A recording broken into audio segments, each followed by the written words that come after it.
Hi guys, and welcome. Thank you so much for joining us. I see a couple of people are also joining us as well. Thank you for joining us and welcome to our coffee session.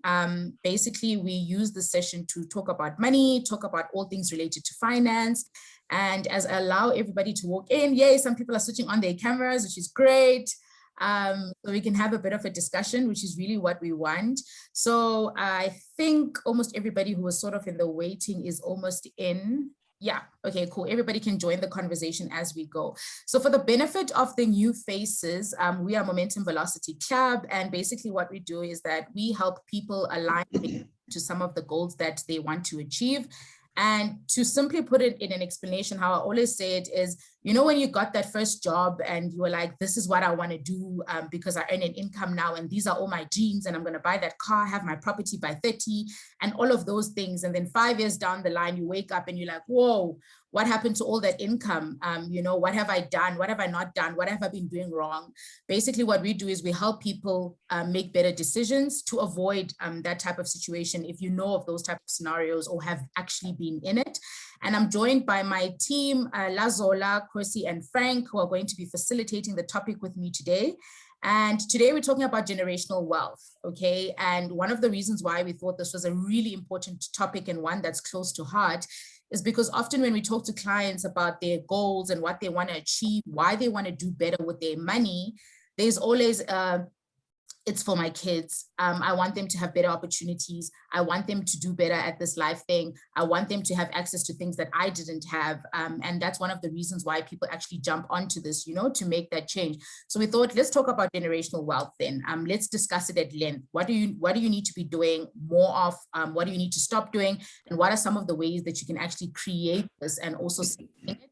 So if you're new, please feel warm in the chat section, ask your questions, send us your comments as the guys take us through the various topics.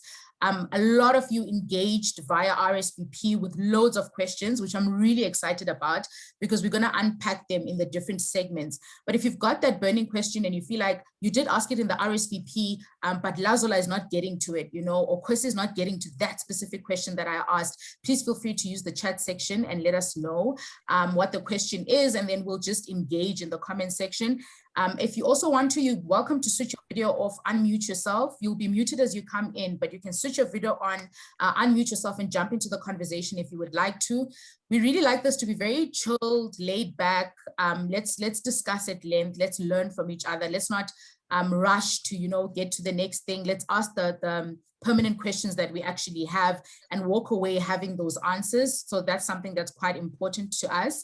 And to kickstart, before the team goes, we're going to ask a poll question because we're trying to understand where is everybody, right? So this financial freedom and generational wealth is a journey.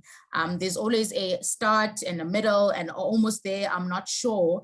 So we're going to kickstart with a poll to sort of gauge where everybody is at in this generational wealth journey. So if you can quickly please answer the poll for us and let us know where are you exactly in terms of generational wealth? Is it you haven't started yet, but you would love to? Are you, I have started, but I'm not sure if I'm on the right track. There's an N missing there. I don't know what generational wealth is altogether, let's be honest. Or personally, I don't think it's even achievable for me. And this could be maybe like where you are in terms of your circumstances, what you've done, where you feel you've made its mistakes, etc. Quite a number of you are answering. I'm gonna give it a couple of minutes. Where are you on this journey? So we usually ask this question at the beginning of a coffee session because it really helps us with positioning. We want to understand who are we speaking to, where are the pain points and the areas that we really need to address in the conversation. So haven't started yet, but would love to. Haven't started, I have started, but I'm not sure. I don't know what it is. Personally, I don't think it's not achievable. Let's see. Few more minutes for a couple of guys still thinking about it. And then I am going to close.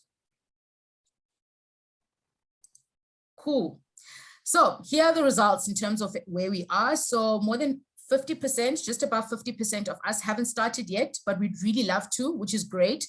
So we're all here for a common reason.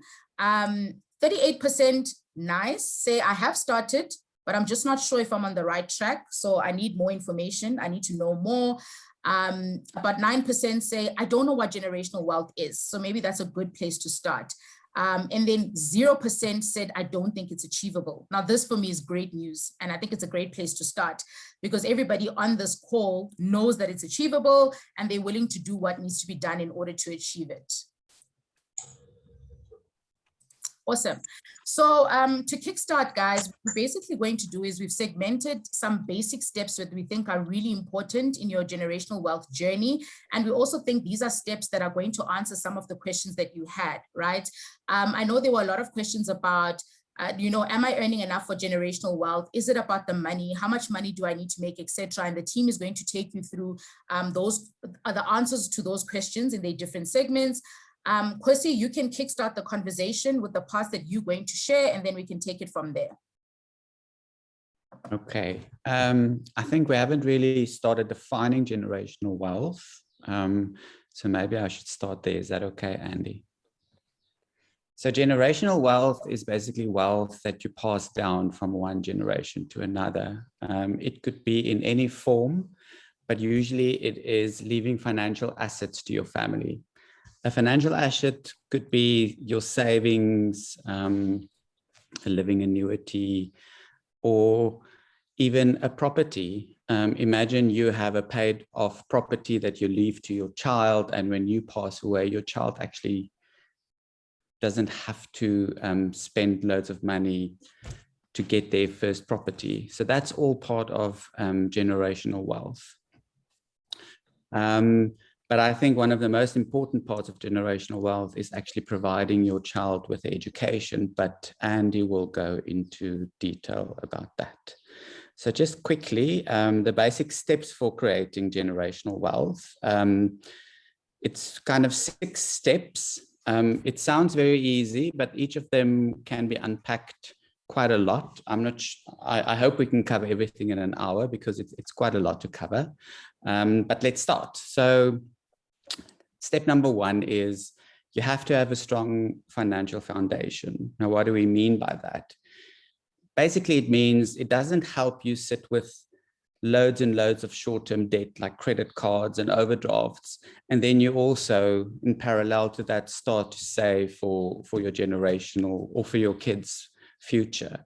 You're basically saving yourself poorer. So make sure that you have a very strong financial foundation, which consists of having an emergency fund, have no bad debt, or at least manageable bad debt, have a will, and have some disposable income. Without disposable income, you won't be in a position to save.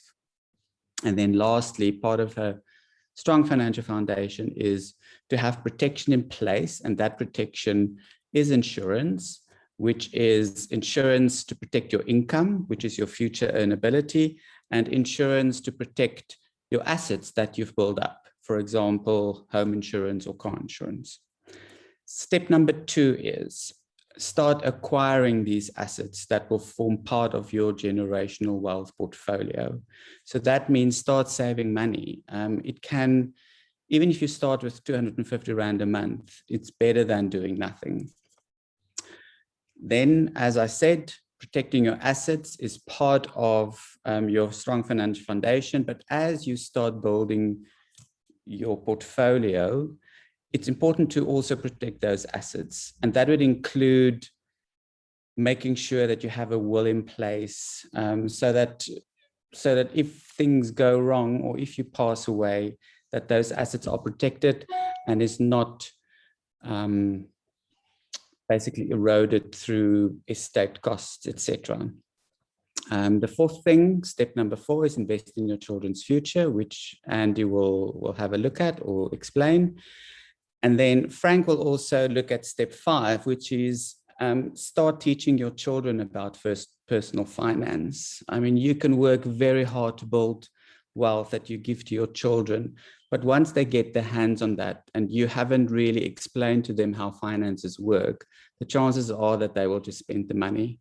And that's definitely not what you tried to do when you started with building this wealth for your children or leaving this legacy.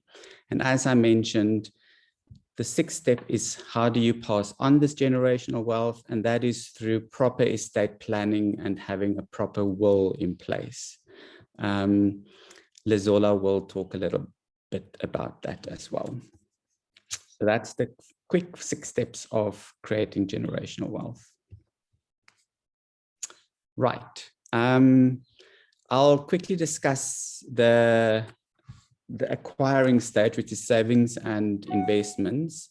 And this one will share a little bit, or share links, or possibly direct you into a masterclass we have with regards to investing.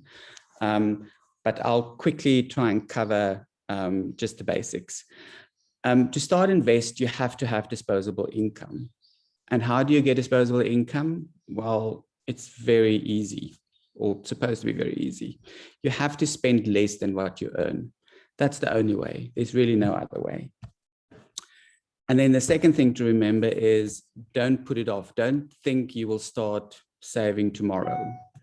In my mind, procrastination is the thief of time, and more so when you talk about investments, specifically because of compound interest. The sooner you start, the bigger the compound interest, the bigger your investment and the faster your investment will grow.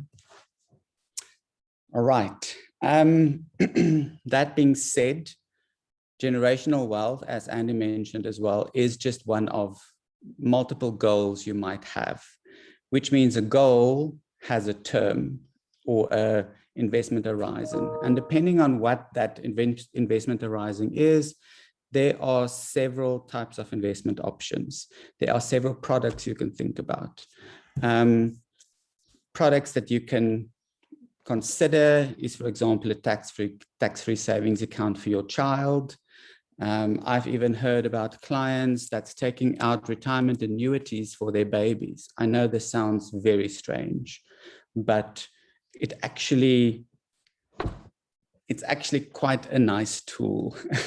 I'm not going to go into the technicals about it, but that's just some of the options you have.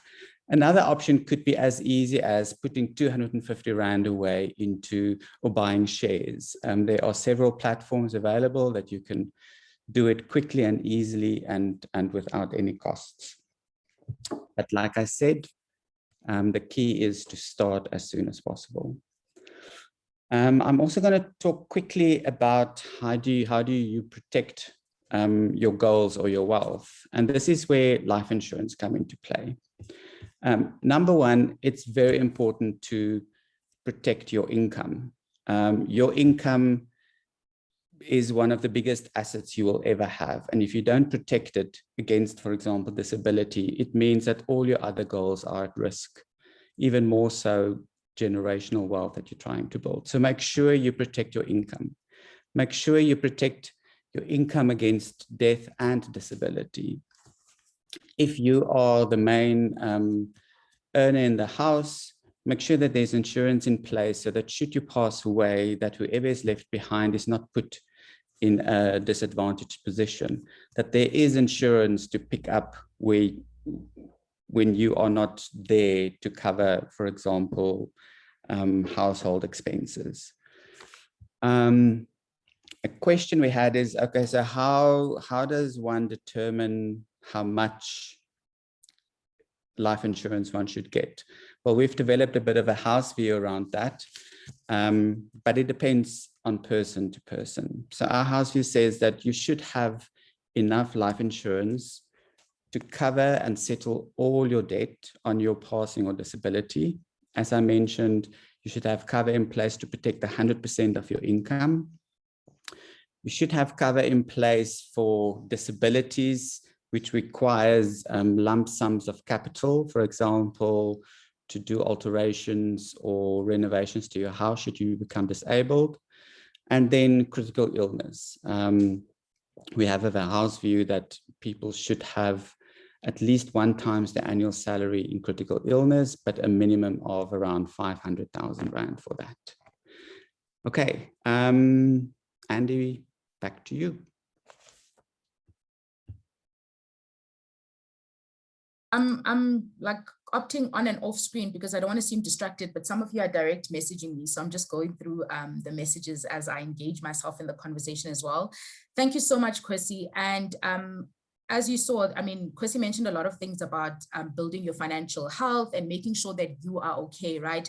And I think sometimes we tend to neglect that in conversation when we're talking about generational wealth. It's almost like wealth building is this thing where you save a lot of money for your kids and you do things for your kids. But what you need to understand is that if you are not financially okay, and if you are not set up in the way that you are in your finances, that somehow can have a ripple effect on your children as well. Something, for instance, that I read, like the importance of saving for your own retirement, which I'm sure we're going to go into, is important because then your children don't necessarily have to take care of you because you factored that in how you plan your finances. So things like financial foundation, very key and important, even though you are looking about the future, but can't really get there or like navigate yourself if you haven't sorted out the building blocks right at the beginning.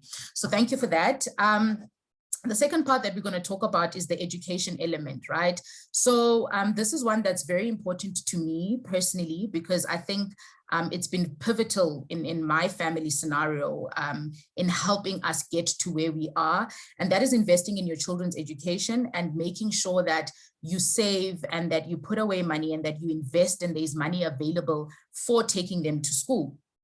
So, I mean, the obvious is that if you then give your children that opportunity, they get an education that opens doors for them in terms of what they can experience, wealth they can create and make on their own. And my dad, who used to have the saying that he won't let anyone who doesn't have a car drive his car. So he always used to say that because he felt like if you have something and you're familiar with it, you're going to know how to take care of it.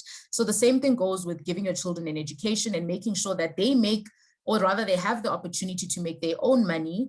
They can learn from that. And I think also the exposure that comes from a good education is massive, right? Because you get to take a child to a school where they can have conversations, make contacts, create those relationships that they'll need further on the line. The list is endless in terms of all the value that comes from that.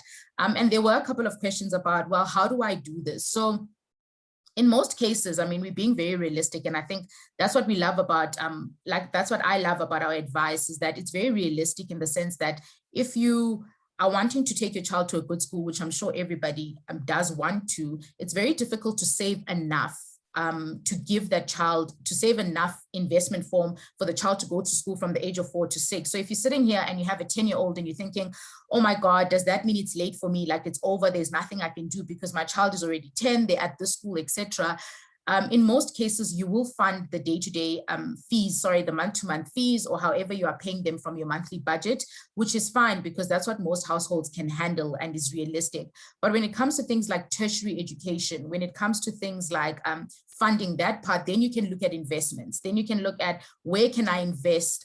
There's things like risk that play a part, time, how much time do you have? Is your child going to university in 5 years? Is it going to be in 3? And all of those factors that you can sit down with the professional and discuss and find the most possible solution. So in terms of the primary school, we think fund that from your budget. But when it comes to things like tertiary and all of that, you want to make sure that you are putting away money in an investment that is appropriate to fund those type of things. So in the client engagements, I'm also seeing some interesting things that I'm really loving from clients to say, Andy, so I know I have an education policy, but can I have an investment just in case my child doesn't want to go to varsity, but they want to start their own business?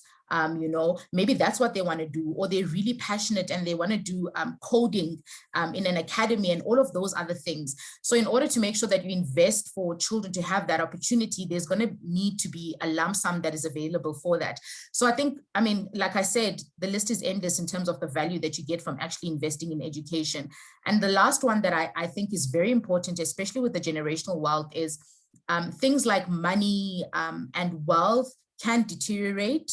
They can get finished. You can spend it all, but if you've really invested in your child having a good education, that's something that lasts.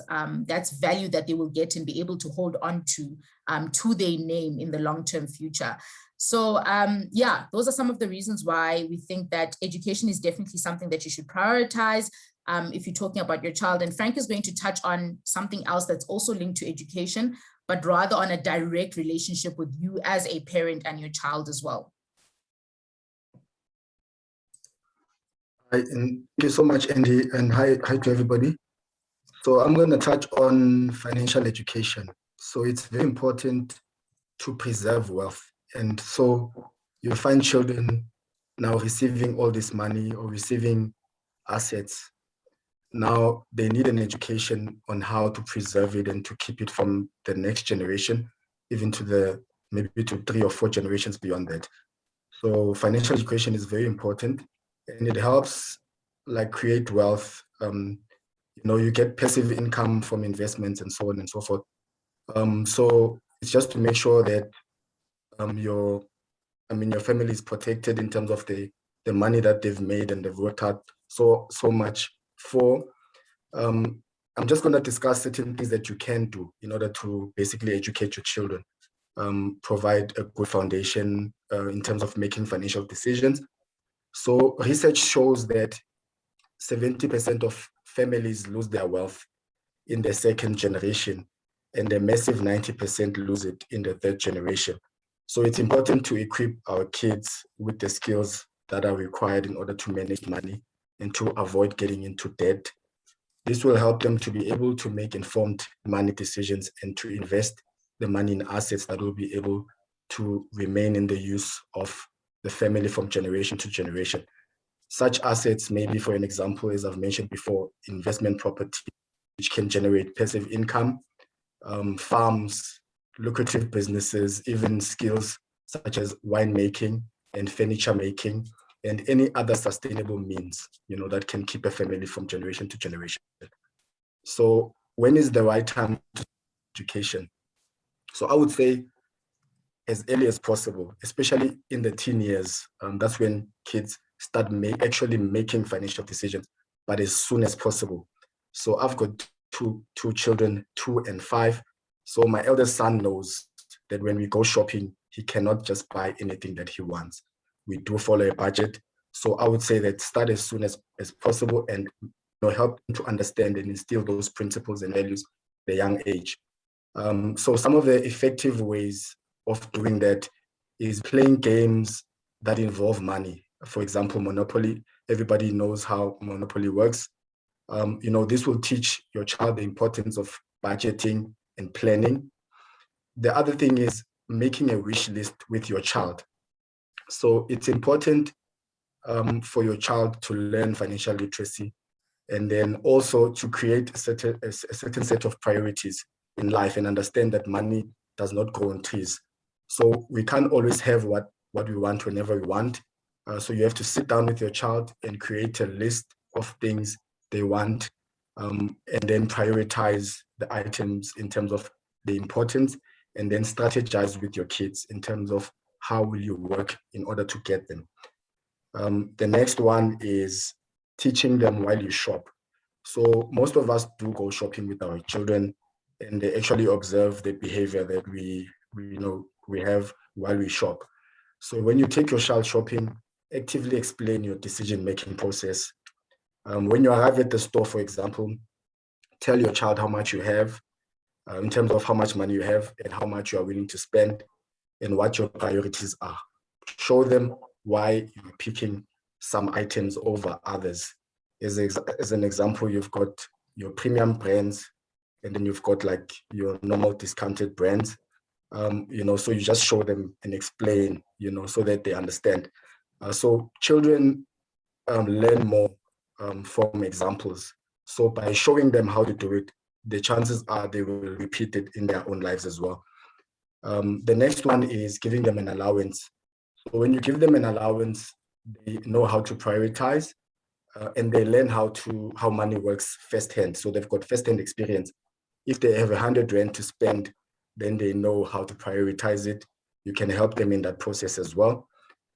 Also, more important for me is to split the money into categories. So if you have a piggy bank, maybe just if you can make your own or buy one, have one where you can split money into certain compartments. Maybe try with 3. There should be money for spending, saving, and the last one for giving. So teach your child what each category means and what it is, and how they are allowed to use their money in each section. So every time you give them an allowance, talk to them, ask them how do they want to actually divide that money in terms of spending, saving, and giving. Also, it's important for them to learn, like donating and giving. That's part of life, and that's how we help others as well, not just for self-enrichment. And lastly, I would say, please involve them in the major important purchases that you make so that they can learn responsibility. And lastly, are the books and or blogs that can teach you this. If you go online, you'll find lots of them. I found one book. It's called Every Kid's Money Book. It's 189 rands on Takealot. So yeah, you can just buy that and maybe go through it. There's also thousands, if not millions of others out there. And there's also blogs that can actually teach you on how to do this as well. And of course, you can always ask any one of our relationship consultants at the Momentum Velocity Club. Then we'll be more than happy to assist you as well in terms of guidance. Thank you, Andy. Thanks, Frank. And I think one thing that stood out, okay, before I go there, I love what's happening in the chat section. Please continue that. I see some of us losing our jobs as well, like Kosi's doing interviews, people are getting hired and all of that, but I love to see it, guys. Please continue to engage, like share the information that you have. This is what this is about, right? It's telling me what I don't know, so I can tell you what I know, and then we can together use this common knowledge to just make better financial decisions. And Frank, from what you said, before I let Laz go on, I think what's standing out for me is talk about money, okay? I think that's one thing that we growing up really did not practice and we did not do. We didn't have conversations around money, around income, around how to use it. And if you have the opportunity to have these conversations with kids from that young age where they are comfortable to have these conversations, I think it can go a long way, because I found that even us as adults, right, we battle to have these conversations, whether you're speaking to a Velocity Club consultant or you're speaking to your partner or your friend. Talking about money is this taboo topic that we're really afraid to open up about. And I think if we can allow children to practice that at a younger age, obviously you're going to censor the type of conversation that you have depending on their understanding. But I think using things like activities and games and books to open up these conversations and get them asking the right questions is really going to go a long way. So yeah, please keep engaging in the chat section. And we're going to have a Q&A section as well. So if you've messaged me with a question, we'll probably tackle it there when we have some of the Q&As from the RSVPs as well. I saw someone, Laz, in the comments section did ask a question regarding your topic. Is wills and estate planning the same thing? How do they differ? Over to you. Okay. Hi, everyone. Thanks, Andy, for that. So basically, I'm just going to be quickly touching on estate planning and having a will.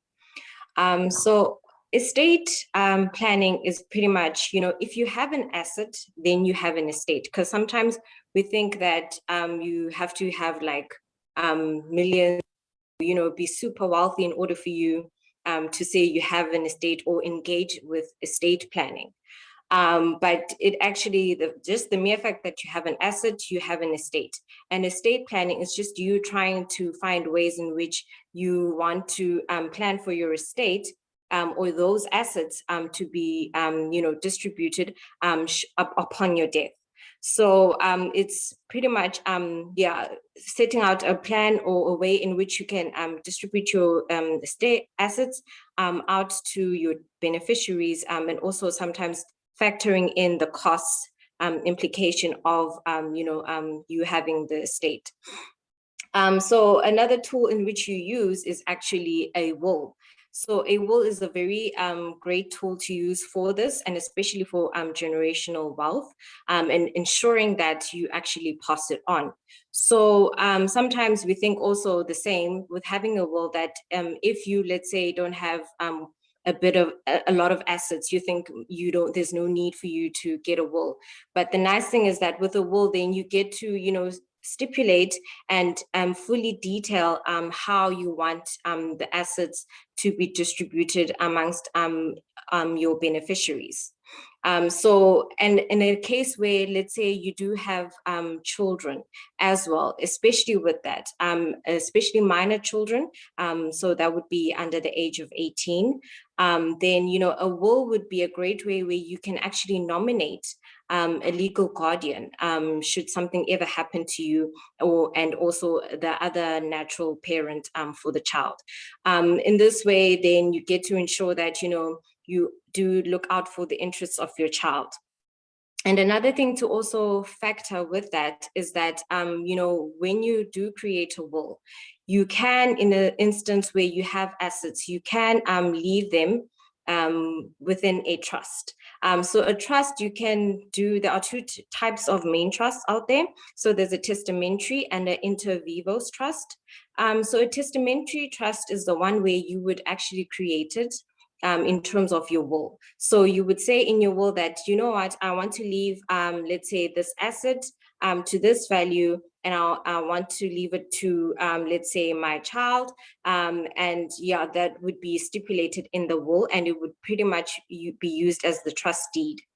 And then a living will or inter vivos trust is pretty much, like I said, a living will. So you can actually do it now or today, or as soon as, you know, you log off of this call, this call, then you can actually go and create a inter vivos trust or a living will, where you also get to stipulate, you know, in terms of the assets that you want to be put in there and how you want them to be protected and administered by a trust administrator.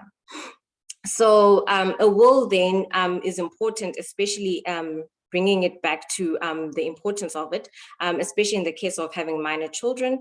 Then you get to stipulate if you want to have, say, a testamentary trust. So now let's say you have assets and you want them to pretty much create a testamentary trust for the benefit of your children who are minors. And in that case, then there will be a trustee who will pretty much administer and make sure that the assets that you leave behind are distributed and are actually kept in, you know, good condition, and also keeping into the best interests of your child, to ensure that, you know, the funds are not maybe squandered or anything like that. So in a case where maybe you don't have a will and you happen to, let's say, die without a will, and you do have minor children, then you know, your children then could then have the assets that you have.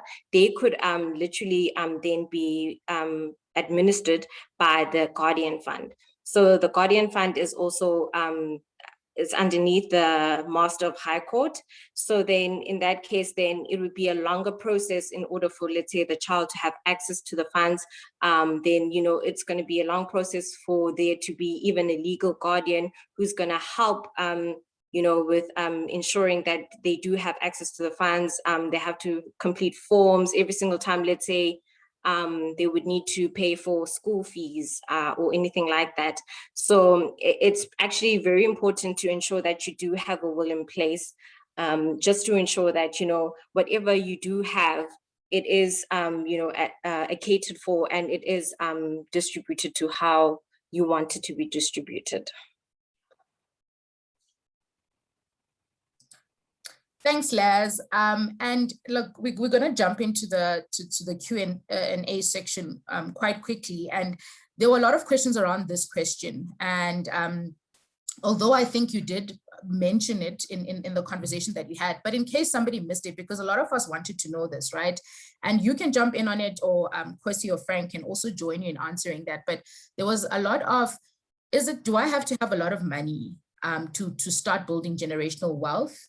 Can I do it if I just have a salary? Do I have to have a lot of money to start building generational wealth? Do I have to have a lot of money to, or a lot of assets rather, in order to have a will? So can you guys just smash that group of questions in one response for anyone on the call who's wondering, like, I want to start financial planning and I feel like I need a financial plan, but I don't earn enough. I've only been working for 4 years and I feel like I'm not there yet. What would you say to that person?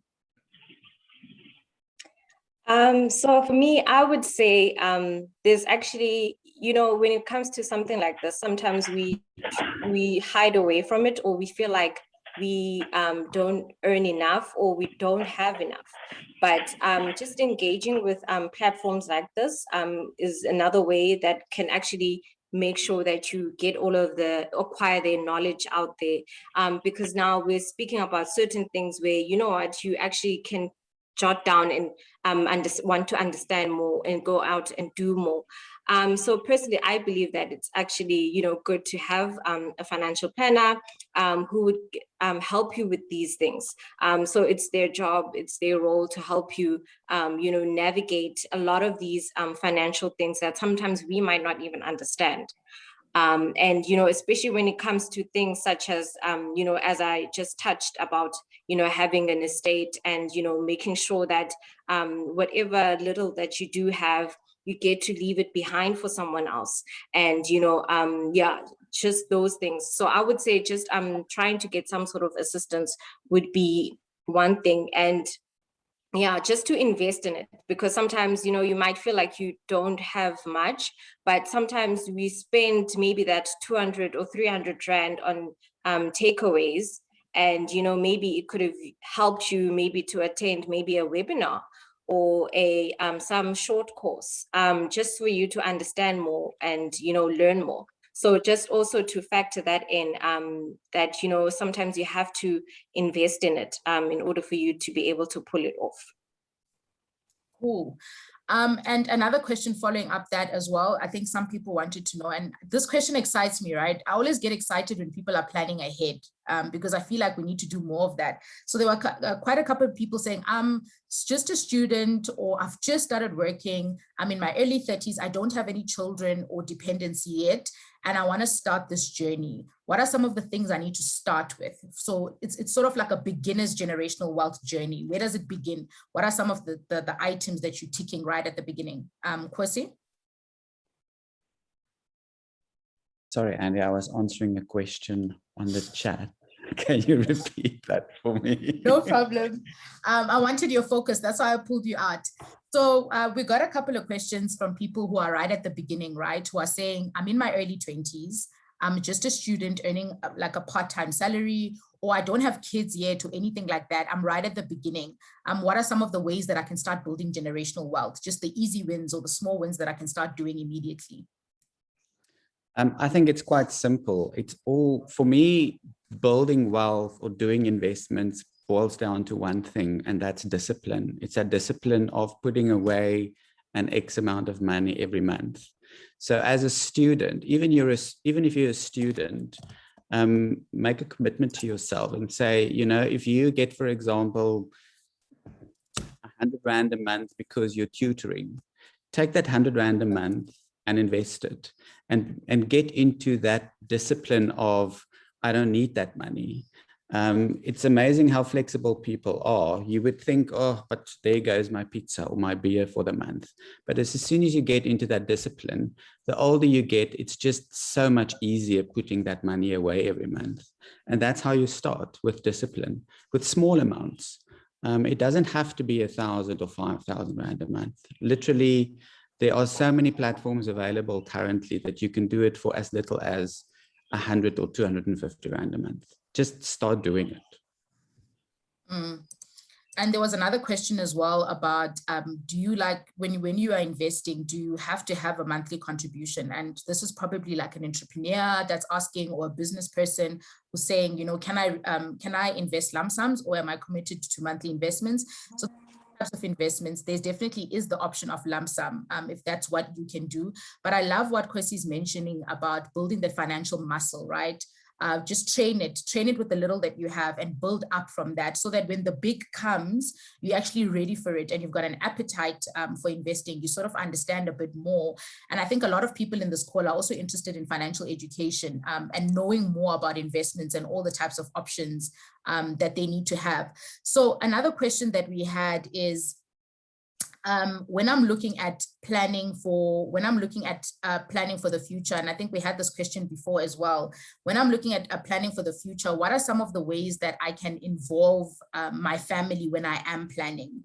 What are some of the ways that I can plan with them in whatever I'm deciding to do? So I know Frank, you spoke a bit about this, but it was a direct message as well. Can you involve your family in planning for your finances for the future? And if so, what are some of the ways you can actually get them involved as well?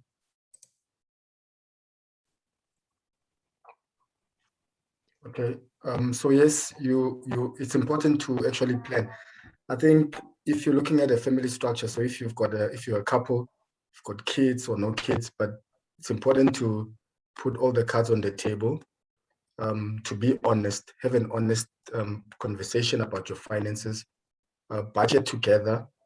So I mean, there's no surprises. I mean, imagine how many arguments, how many divorces there've been, how many people have lost their houses, as a family, because they're not planning together. So I think it's very, very important to have an honest and be open-minded as well about the conversation, and understand that when people come from like being single to being in a family situation, they've had their own things that they've done.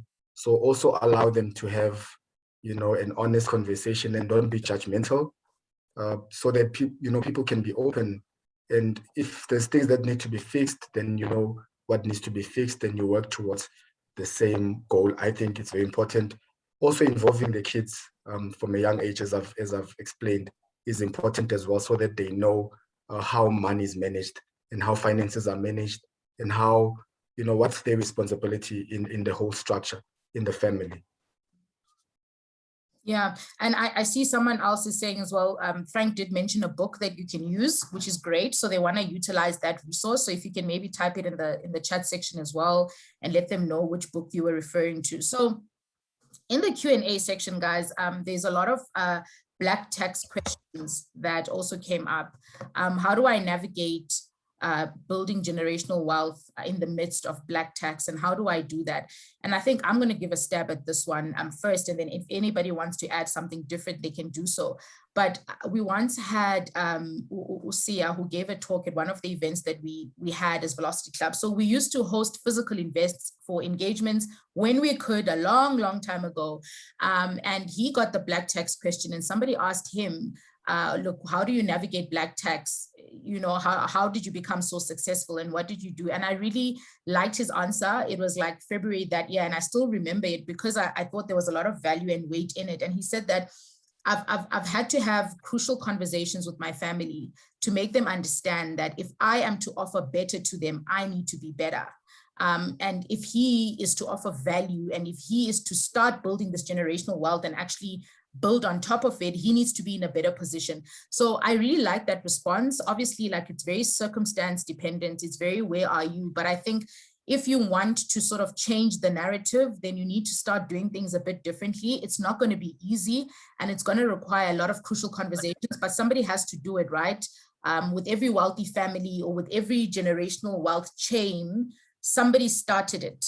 Somebody made a different decision and sort of like changed the conversation or changed the way forward, which I think is quite important. So that's something you can consider doing as well, which I think is really important if you want to change the narrative and sort of like build that journey. And we know it's not easy because you're building from the back, right? There's a lot of things that you are plugging in.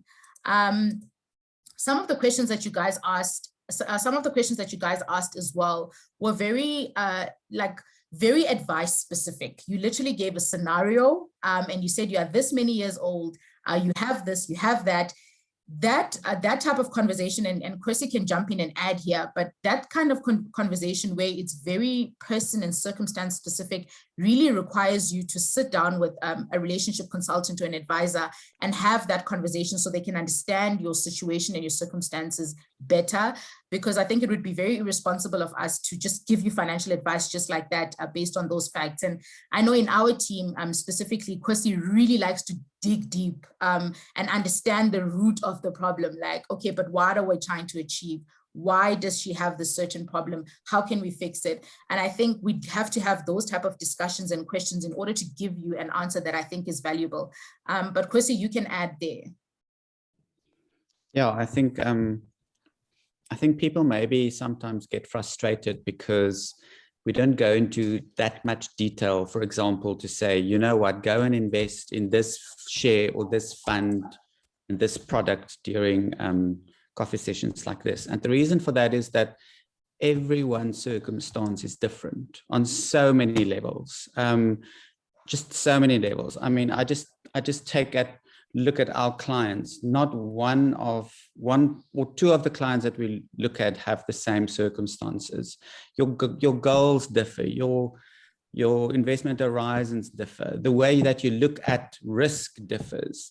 Your budget differ. There's just so many factors, and that's why, as Andiswa said, it's better then to sit down with a client relationship consultant and have that personal discussion with them, so that we can give you a personal plan that's for you and not a generic, you know what, go and buy a balanced fund on a platform available on the internet.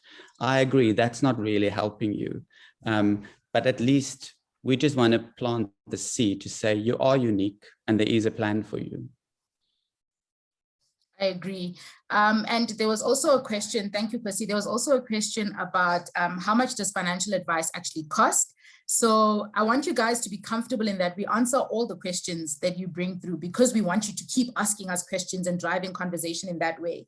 So somebody asked, how much does financial advice cost?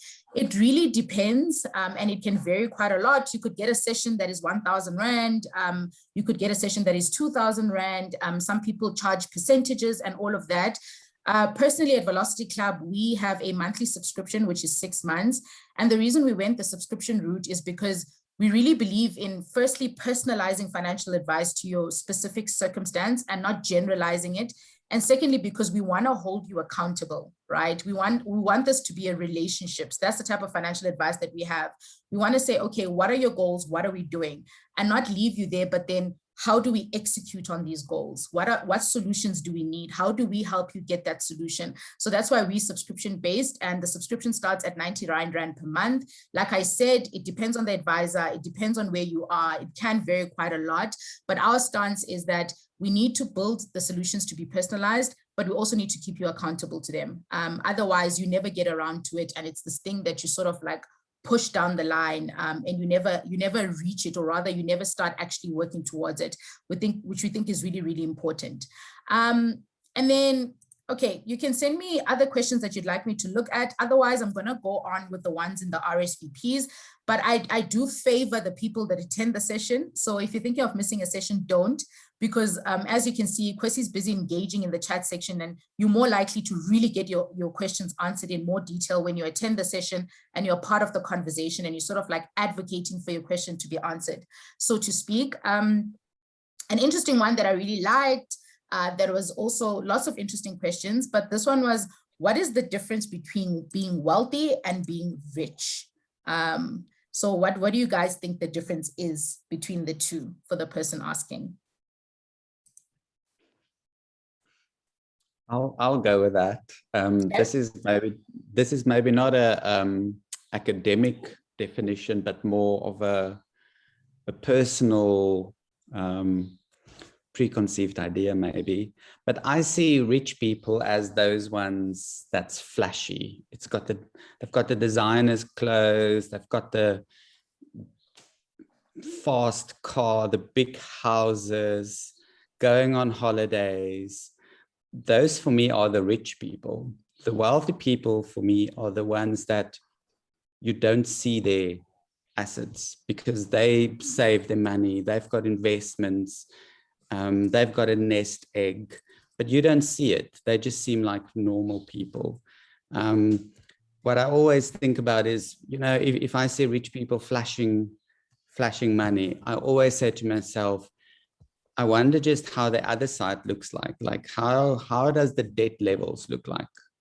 Is that funded by debt, or is that real wealth? So for me, I'd rather want to be wealthy than rich. Okay. Frank and Laz, anything to add? Do you see it in a different way, since he's not giving a textbook definition? So all of us can give our own definitions if you've got something to add. I've also got one. Do you guys have one that you'd like to share? Yeah, well, I agree with Kosi. Well, with wealth, I mean, you can keep it from your generation to the next, and even the next generation after that. With being rich, for me, it feels like you just have sufficient money to do whatever you need. But if you're not making provision for the next generation, then you can't say that you are wealthy.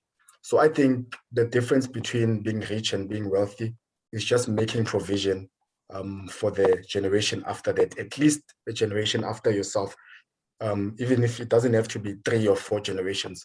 But at least if my kids are fine, if I know that if should something happen to me, I've done my estate planning, what Les said. I've got my estate planning properly done. My assets will be paid off. My debts will be fine. My kids don't have to worry. If I've taught them, about financial education or literacy, they know how to manage money. I feel like I've done my job. They can handle it from there. So that's how I feel. I completely agree with you. I think like what I like, and I'm not sure if you guys got this from or rather understood it from the way that I understood it or how I saw it, because we perceive information in different ways. But what I really liked about today's session is that you guys spoke about a lot of things that are not necessarily money, right? We discussed wealth in depth, but there's a lot of things that are not directly linked to having cash, because I think there's this misconception that like building wealth is just having this pile and pile and pile of money that's sitting there that you're going to look at. And I think you guys mentioned a lot of things like, for instance, life insurance, in making sure. I know sometimes people panic like, oh my God, I'm not making enough to make sure that, like, if something happens to me, what am I going to do? What are my kids going to do? How are they going to go to school? But there's solutions that Kwesi discussed in the insurance space that could give you like peace of mind and ease. Frank is talking about wealth to me is making sure my kids are okay. So there's estate planning for that and making sure that things are taken care of. So if you're freaking out and thinking, I don't have all like billions to make sure that everything is okay, what am I going to do? There's quite a number of solutions that are there. And I think wealth to me is peace of mind. It's time. It's buying myself time. It's being able to be in a position where I really do what I enjoy, not necessarily because I'm enslaved and there's, I won't survive if I don't have that rand type of thing. And those are some of the things that are also coming up from the guys as well. Anything to add, Laz? No, I totally agree with all of you guys. I was just reading now a statement. I think Zoda just made a comment about basically having the financial freedom. That's what wealth is, having the financial freedom to pretty much, define the kind of life that you want to live, and also for your children. And we're not kind of like, living a different life as opposed to, if you did not make any provisions. So yeah, I think, it's pretty much just echoes what you guys did and said. Yeah, you guys are welcome to share your definitions as well. What do you think wealth is, or rather, what is wealth to you? Because we can value it differently, we can look at it differently. But at the end, I think, yeah, you're right, Uzama, is also like it's time and freedom, right? It's doing what you want to. And there's another way as well. I forgot this quote that this person mentioned, but they were like, money to them is basically, the value of money is doing what you want when you want to and not doing things that you don't want to. Like when he reaches that state, that's the value that he's actually going to get. And I think a lot of us are there. I'm also going to share a link. So before, I don't want people to jump off without seeing the link, because I think it's quite important for you to digest the information, whether you're watching it in a recording or you're watching it live. But if you get to a position where you're like, okay, cool, I've been consuming all this financial education and I've been listening to all these things, but what does it mean for me? When do I begin my journey? I've asked all the wills questions, I've asked all the trust questions, and I've asked about investments, etc. But where do I start and where do I begin? So I'm going to share a link in the chat section. This link is going to take you to a form that asks you a couple of questions about where you are. So what is it that you need? And judging by how you respond, we're sort of going to say, okay, cool, we think that your best next move is doing this. And we think that this is what you need to be fixing. Because guys, I mean, you can attend webinars, like I said, in sessions, and really important to attain the information. But I think it's also important that you make your move. And what that move is very particular to where you are. So my next best move is different from yours. I think Kwesi emphasized that a lot, that he's seen a lot of clients in his lifetime. The scenario is never the same. The circumstances are never identical. So you need to understand, based on where you are, what is the next best move that you can make aligned to that. Okay, so in the last couple of minutes, you can post your last questions. If not, then you can post your last questions. If not, then I'm also going to continue with the Q&As that we have. There was a question about like specific, and you guys are welcome to generalize your response in this. Like, it doesn't have to be like textbook or theoretical, but we can just have a jab at answering it. But the question was, when it comes to like all these different options and products, they use the word product, when it comes to all these different options and products, how do I know what's best for me? Or how do I decipher the difference, or like figure out what is what and what is going to be like the perfect one for me as an individual? How would I get to that decision?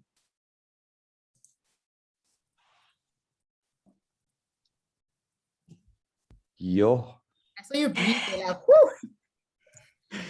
Yo. You're welcome to throw it back at me. Yeah, Andy, what would you say is the answer to that question? You know what, guys? I just want to share this link that I want you to complete quickly if you do want to make your move and realize what is it that you have to do.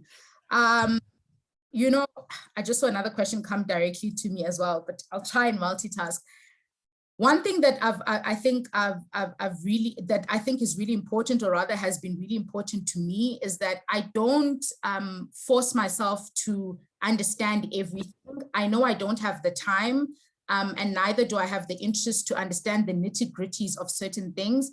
So Kwesi said in a comment responding to somebody else who had a similar question earlier, that don't be afraid to outsource. I'm not afraid to outsource. There's some things that I know, there's some things that I don't know, and where I don't know or I fall short, I find someone I trust, and someone that I have a good relationship with, of trust, who can assist me with that. So I think for me, in terms of choosing like which products and which benefits and breaking it down, I go to someone who understands the products, who works with them on a daily basis, and I give that to them. And if it's a sphere that I am comfortable with, I will make my own decisions. But if something that is needed like a lot of time and effort and stuff like that, I don't want to lie, I outsource it to someone who's going to understand the differences and the benefits, and I let them make the decision for me. So that's how I handle it, as opposed to going through the fine print myself and trying to figure it out and using Google and YouTube and all the other Investopedias to try and figure it out. I honestly outsource where I fall short. It's a good one. It's a good one, Andy. Kwesi didn't want to say he outsources because he is the source. So he got answered. In a nutshell, I just asked Kwesi, guys, like, what I was saying in that whole biblical like long essay is that if I can't figure it out, I just ask him, because that's what he does, and that's what he's and that's what he does on a daily basis. And I think that's why he was shy to sort of give a response on how you would do that. But that's what I do, because yeah, there's things I know and there's things I don't know, and I'm not gonna overdo the things I don't. So guys, we're in the last 2 minutes now. I see the conversation going. So if you want to stay on and you want to engage in the chat section, or you want to switch your video on and unmute yourself and ask your question outright, you can do that. I know you guys prefer direct message and chat section. That's also fine until you're comfortable. But I'll be honest, my dream for the coffee sessions is everybody's video on and us like in an orderly fashion, sort of switching our videos on and unmuting and engaging in the conversation beyond the chat. But I understand that not everybody's there, is there in terms of comfort levels, and we're going to take some time to get there, which I'm very happy with. So please continue in the chat section. If you need to dial off, thank you so much for joining us. Please come back for another topic next month. We do this on a monthly basis and we engage on different topics around money. And like I said, if you missed the link, please complete the form, find out what's your next best move when it comes to your finances and how you can do better for yourself, because circumstances are specific to individuals and where you are in your financial journey. I hope this was helpful. Thank you so much for engaging, and we will see you next time.